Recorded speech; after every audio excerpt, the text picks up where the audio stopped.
प्यारे प्यारे मेंबर्स, अस्सलामुअलैकुम। उम्मीद है आप सब खैरियत से होंगे। पाकिस्तान वेदर फोरकास्ट में खुश आमदीद।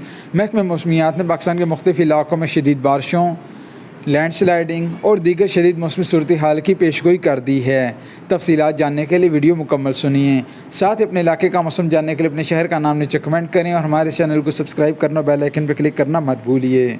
महकमा मौसमियात के मुताबिक आज रात से आइंदा 4 से 5 रोज़ के दौरान पाकिस्तान के मुख्तलिफ इलाकों में शदीद बारिशों के इम्कानात हैं। इस दौरान KPK में चित्राल, दीर, सवात, कोहिस्तान, शांगला, बोनेर, मानसेरा, एबटाबाद, हरीपुर, मालाकंड, बाजोड़, पिशावर, मर्दान, चारसद्दा, स्वाबी, नौशहरा, कुरम, कोहाट, वज़ीरिस्तान, कश्मीर में मुख्तलिफ इलाकों, गिलगित बल्तिस्तान, पंजाब, इस्लामाबाद, रावलपिंडी, मरी, अटक, चकवाल, जेहलम, सियालकोट, नारोवाल, लाहौर, गुजरांवाला, गुजरात, शेखुपुरा, मियांवाली, खुशाब, सरगोदा, हफ्साबाद, मंडी बहावलदीन, जंग और फैसलाबाद में 10 से 14 तारीख के दौरान, जबकि भक्कर, लिया, डीजी खान, मुजफ्फरगढ़ में 13 और 14 तारीख को बारिश के इम्कानात हैं।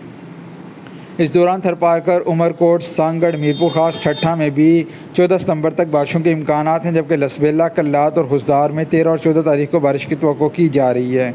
बारिशें KPK, कश्मीर, गिलगित बल्तिस्तान, गलियात और मरी के इलाकों में लैंडस्लाइडिंग का बायस बनेंगी। मज़ीद तफसीलात, अपडेट्स और वीडियोज़ के लिए हमारे चैनल को सब्सक्राइब कीजिए, बेल आइकन पर क्लिक कीजिए और आने वाली हर अपडेट को बर वक्त हासिल कीजिए। शुक्रिया।